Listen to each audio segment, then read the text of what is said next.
Joe, thank you so much for joining me. Good to be with you, Keith. Thanks. I really appreciate this. So you trail Toomey in the polls right now. How do you manage a campaign now against Toomey and McGinty at the same time? Do what I've always done. Just focus on people. Let them know what I stand for. And then I'm willing to address the biggest deficit in America today, which isn't the national debt, Keith. It's the trust deficit. People don't trust anymore politicians of either party, Republican or Democrat. Like I was a captain of a ship, or when I was an admiral of a carrier battle group, if the crew trusted you, you could galvanize them and do anything. It's why I did that 422-mile walk across the state to show that I wanted to earn their trust, to do the policies that would help them. And we're going to talk about that in just a bit. Last March, the fact that it snowed, yeah, we were just talking about that before the interview. Let's talk about endorsement first, though. You were endorsed last week by Matt Cartwright, the representative from Easton. Who else can you count on here in this campaign? People. Just people. Look, I think endorsements are great. I was very proud that Matt Cartwright did what he did. But I also know this, that the establishment, the party machines on both sides have let us down. Walk across that state with me, 422 people. I didn't meet anyone who said, what's the machine saying? They know Washington, D.C. is broken. And so therefore they're looking for someone who will walk in their shoes and be willing when he goes to Washington to walk in the people's shoes of Pennsylvania and be willing to lose their job over doing what's right for them. Do you worry at all? Former Governor Ed Rendell endorsed Katie McGinty. Does that worry you at all in the campaign? Ed's a good guy, but no. I mean, look, Ed Rendell and the whole party establishment supported Senator Specter. I had been asked to run against him. I said no a couple times. Then I did, and they asked me to step aside when Specter switched parties. I did a 67-county tour at that time. It wasn't 422 miles foot by foot, but I went to 67 counties to listen to people before I said, no, I'm going to stay in. And I ran, and we won at that time because I think people haven't recognized the DNA in politics has changed. People don't trust the machine anymore, particularly Washington, D.C. And so therefore, if you can earn the people's trust, you can serve them well as their public official that's elected. Joe, you keep using the word machine here. Democratic Party leaders, I guess a good way to put it is, they're irritated with you. Why do you think that is? Are you just shaking things up? Is it not par for the course, I guess, the way they would like to see it? I'm an independent who wants to be a Democrat. I really don't believe that it's about party and type. It's about people. And I keep coming back to that. I understand that in the decades before, perhaps the machine, the party, served people first. But I learned during that race against Senator Specter that people aren't listening to the machine, aren't listening to the party. It has let them down. Look at the Senate today. I mean, here we have a senator in our state who actually says he cares about veterans. But then he goes down, Senator Toomey. He actually visited my carrier battle group after voting to send me to war, and I was pounding away on Iraq with our aircraft. Then he came back as a congressman and voted against every Department of Veterans Affairs budget since that time till December.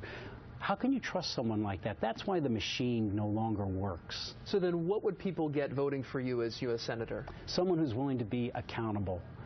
Often you call that trust. But I put out a book after I did my walk called Restoring the American Dream. It's not a book that says, I grew up in a log cabin, now I'm ready to be president. It's a book that actually said, after I taught at Carnegie Mellon, Cheney University, because the African-American community was my best demographic here in Philadelphia, at Penn State, Army War College, even though I was a Navy guy, and Dickinson, and we studied policies. And then I did 200 events every year for other people across the state. And I said, these are the policies I stand for. I'll still continue to listen, but hold me accountable and actually sign my name as a contract in it for doing this. That's what they want. Who's been held accountable for not finding weapons of mass destruction in Iraq or the meltdown in Wall Street?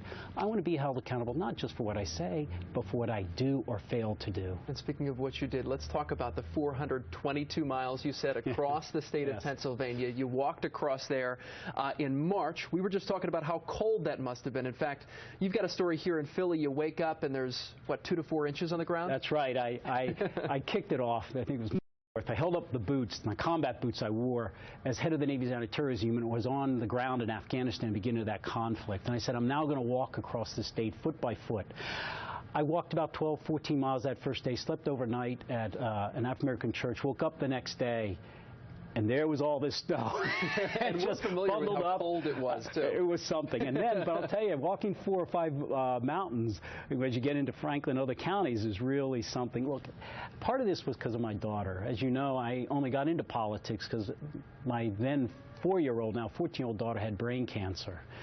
And this nation saved her with a wonderful health care plan we had in the military, which is why I wanted in 2006 to run for health care for everyone, to pay back my country. But she penned something and then was reading Kill a Mockingbird and pointed out to me how this narrator of the book, Scout, another precocious young girl, said, you can't know a man until you stand in his shoes and walk around in them.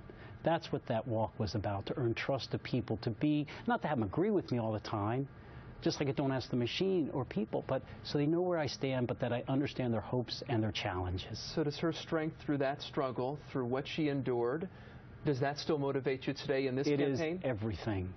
It's the only reason I entered politics. I was an independent for 31 years in the military, and then she was saved. She was only given 3 to 9 months to live after her first brain operation. It was a payback tour. I never dreamed of being in politics. No.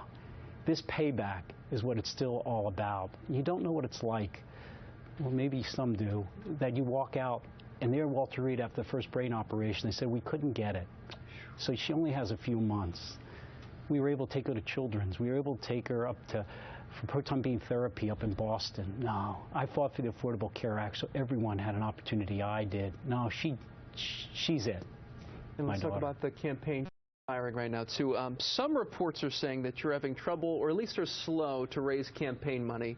What sets you apart from Katie McGinty? Well, actually, we have as much money as any other Democrat who's running against an incumbent. We're a couple $100,000 shy of the top one, and it's all not about money. I basically took a step back because I wanted to be the candidate who would actually be out amongst the people. That's why I did the walk. I still believe in grassroots, and that's different than a lot of other people. Now with the book, I go into like Erie, or I go into Wayne, and I'll do a chapter from the book. I walk 0.422 miles with about 30 of my supporters, and then we do small businesses. Why aren't they creating only half as many jobs today as they did 25 years ago? And so if you can get the small businesses working again, give them access to the mother's milk capital to start up, and relieve some of the regulatory burden on them, then we can get the jobs we need. No, I think what I want to be known for, as I was for captain of a ship or an admiral, is going down to the mess decks after the planes came home from Iraq, and I'd sit down there and chat with them, to listen to them, and that's how I intend to be a senator also. And what do you think is going to be different this time around here against Pat Toomey?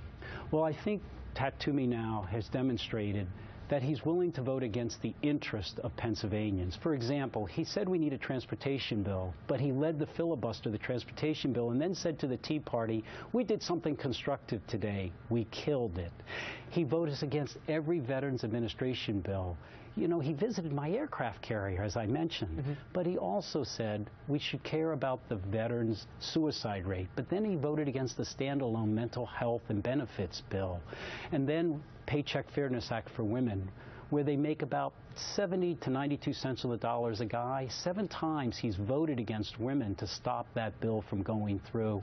I think it's wrong to say one thing in Pennsylvania, but then vote a different way against the interests down there. I want people to know, as I have in my book, that here's where I stand. I can do no other. And I want them to listen to what I have to say, but then I need to listen to them to say, do I have it right? Once we come to an agreement, that's how I'll vote in Washington. All right, U.S. Congressman, former U.S. Congressman. It's great to be with you. Joe Sestak, thank you so much for joining us. We really appreciate it.